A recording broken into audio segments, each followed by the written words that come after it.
Time right now is 3:22 here on Live Impact News on WCNC Plus. As many of you know, there was a House Oversight Committee hearing Monday at our state's capitol where Sheriff Garry McFadden appeared and testified.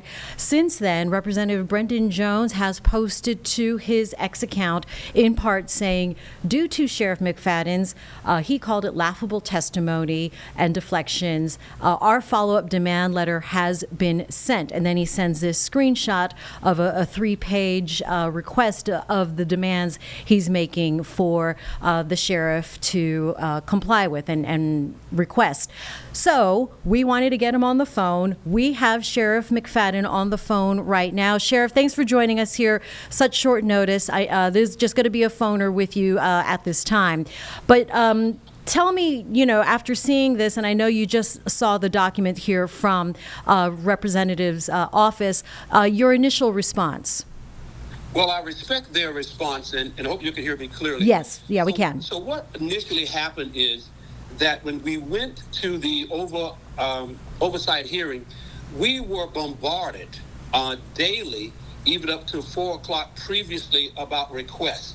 So we provided them all of the requests that they requested as best to our knowledge. And so it's hundreds of sheets of paper and hundreds of documents and all of that. So we provided them that.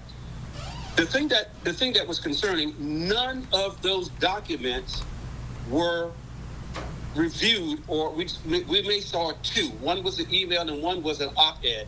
Other than that, they never talked about that. They asked me to provide a written testimony. I provided that and was never given a chance even to say that. It was an extremely hostile environment, and everybody's taking the 30 seconds that I said, the three branches, and I thought they were leading to.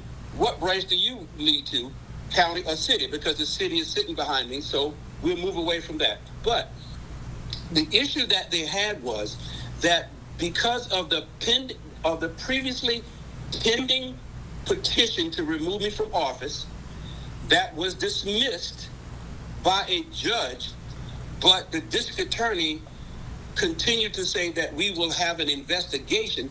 So that is an open and active investigation.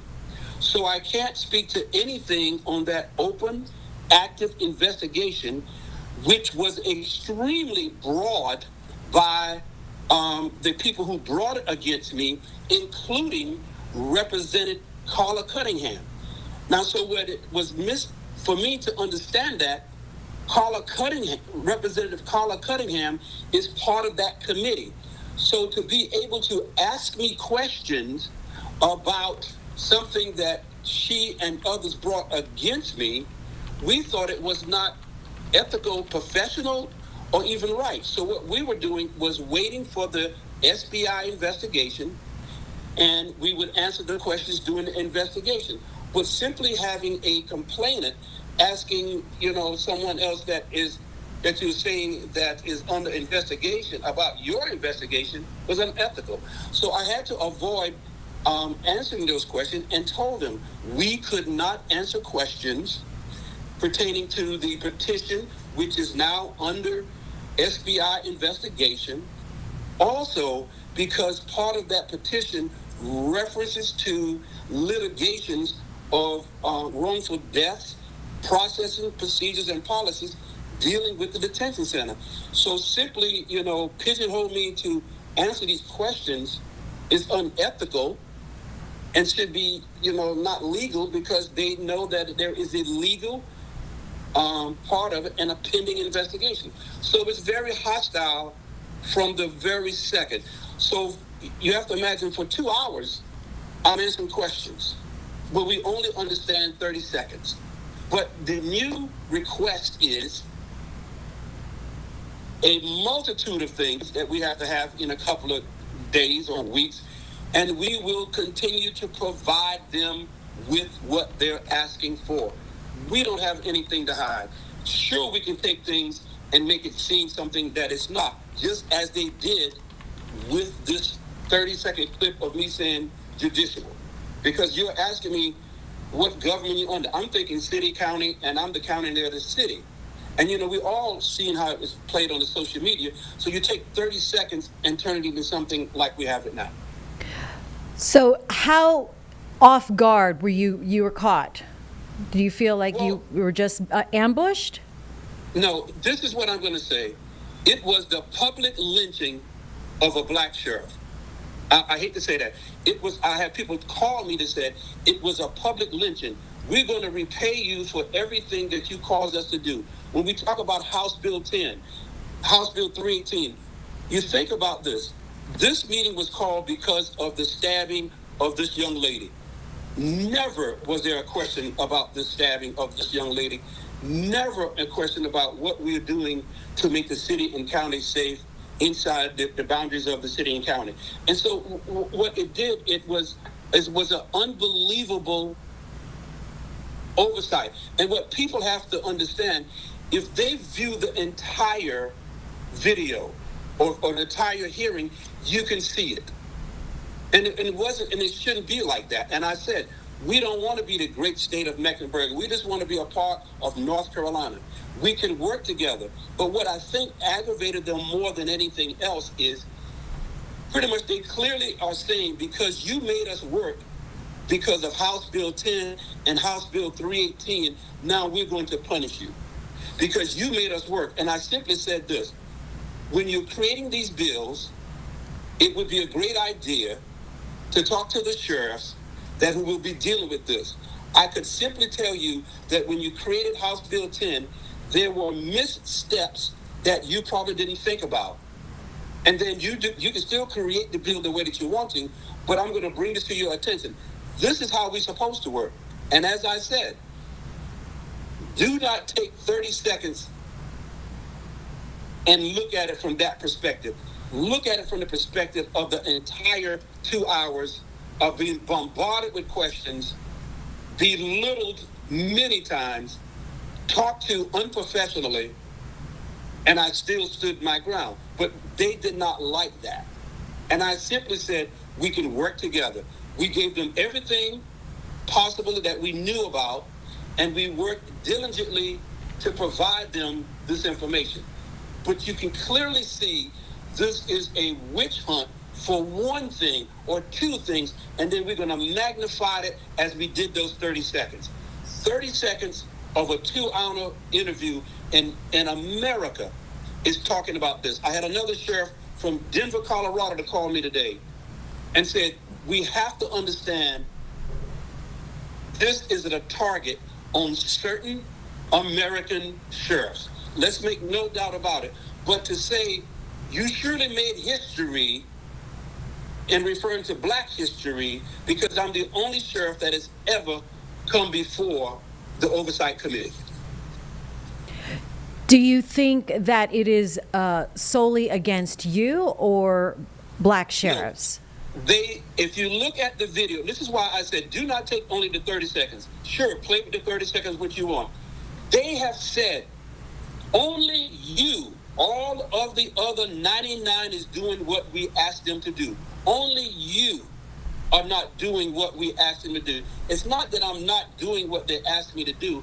I'm simply bringing things to their attention that is ordinarily not brought to to a committee and the representatives' attention. So I'm bringing things to their attention that they don't like. And so is it solely against me? Look at the entire video and judge for yourself. They keep saying all 99 others except you. But you have to refer back to a meeting that certain representatives had with some people in Lexington, North Carolina, several years ago.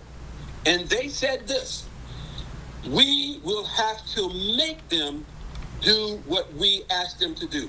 So as a duly elected constitutional sheriff, I have to stand my ground. And I have to do what my people elect me to. They didn't like the sense of me saying, you could probably never be elected in Mecklenburg County, and I never probably be elected in your county, because our views are different. All of that should have not been done at this hearing. What should have been done at this hearing is talking about a young lady who was stabbed by a mentally challenged young man. And that's why we thought that we were there, but it seemed to be only to bamboozle us, get away that Sheriff McFadden will come here, and we will treat everybody with respect except him. And as I say, look at the entire video of the hearing, and you will see it. This was focusing on Sheriff Garry McFadden. All right. And Sheriff, there are about 10 items on Representative's list of demands from you. So what are you doing after seeing this? What is your response to seeing the list of demands? Oh, sure. My staff, just as we did the first time, my staff came together. You know, it takes a lot of manpower. And then we're going to pull our manpower back together again, as we did. Already had a 1 o'clock meeting today. Particular people have an assignment from bringing that to from your division, and we're going to compile it the best that we can and present it back to them. Will we be perfect? As we said, we don't know, because you may know something that we don't know, and maybe miss one. If you look at it, it is extremely broad. And will we satisfy their appetite for that? We're going to do the best that we can and present the best that we can. Is there and we're willing to do that. Is there something planned then for a future date where you'll reconvene, in essence, to talk about the demand letter? We don't know anything. They have not told us that. They didn't even tell us. They didn't even know. We don't have that. Okay. I mean, but you can clearly see professionalism is what we're asking for. You know, you don't need to tweet it out, but if you believe that's what you need to do, that's fine. But, you know, the correspondent said, hey, heads up, we need this. But what we're doing is sensationalizing this so we can get people riled up, which is very dangerous, because we've already got the death threats. We already got what people want to do to me. So we understand that. But what we're doing is creating a platform of violence, because people believe that we're not doing certain things, and you feed it to those out into the wilderness and out into the world, and then we have people that take this personally, not understanding it. And this is what creates the lone wolf. This is what creates the Dalen Roofs. This is what creates people like this, because we feed them and they don't have the sense to say, let us take a general look at it. We take 30 seconds and blast it across the United States. Well, let's do the whole video and look at that.